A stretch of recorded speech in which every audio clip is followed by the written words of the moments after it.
we got to work on pass fake, bounce pass, or bounce, fake the bounce, throw it right over the top. We got to create a better angle, one hard dribble. Way out here, we just don't have the angle. One pump fake and right there, and we're in good shape. Hey, let's start out with the ball at the top. We'll catch on the wing. Now you got your dribble. That hard dribble baseline is a good angle for us, okay? Hey, this is mostly about the feed, right? So you got length on you, Patrick. You're gonna have to get this pass into the post. There we go.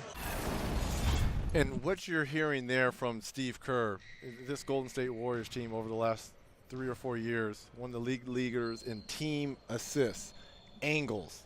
It's all about angles and flow in this system. So the proper angles of a couple dribbles right or left and entry into the post. I expect to see a lot of mid-posting by some of their smaller players, if you call Kevin Durant small at 6'10".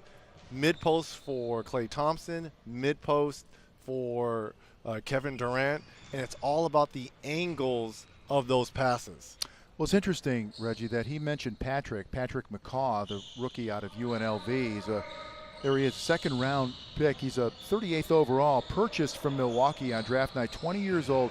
But, I saw him in Summer League. He's very talented. He's long, and he might be one of those kind of second-round golden nuggets that the Warriors have been known to find for this team. If I'm Patrick McCaw, what I'm going to Steve Kerr and saying, I want my locker to be right next to Andre Iguodala because that's who he needs to learn to play like. Don't worry about points. Worry about doing everything else.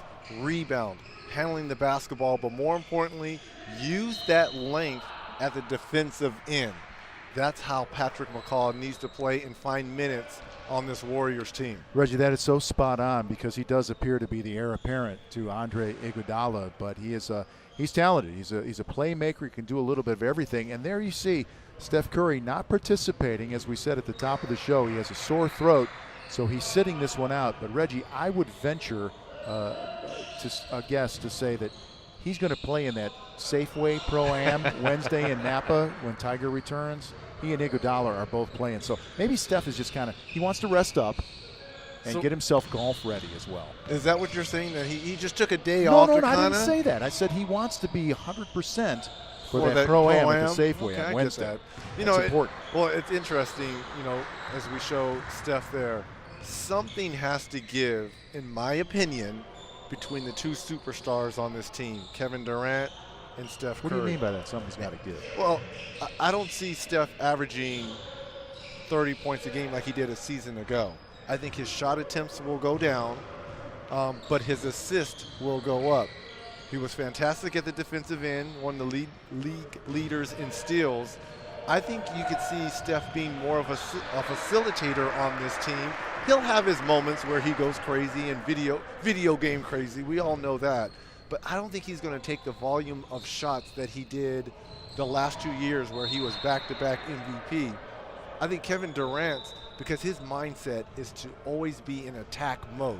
That's how his game has always been since he came into the league. Steph, not so much. He's a point guard. I think he's going to learn to probably be a better point guard and use those ball handling skills and passing abilities on this all-star-like team to get players like Draymond Green, Klay Thompson, and Kevin Durant better and efficient looks. But again, that's just my opinion because he's going to have the ball so much. He won't need to do crazy shots like that because you have a Kevin Durant on your team. It's incredible, Reggie, as obviously he left the game, retired as the most prolific three-point maker in league history.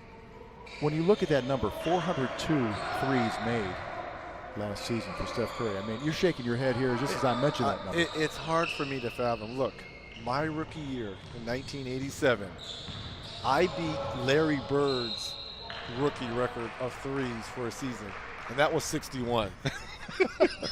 Steph gets 61. That's 3 weeks worth in 10 days. So it's so hard for me to even fathom. People, look, and I've got an affinity for shooters, but 402 made three-pointers. The amount of time, energy spent in the gym between Klay and Steph people don't see the behind the scenes, and I'm so glad we're doing this real training camp behind the scenes to see how, I know Steph is not practicing obviously, but for them to see how hard these guys work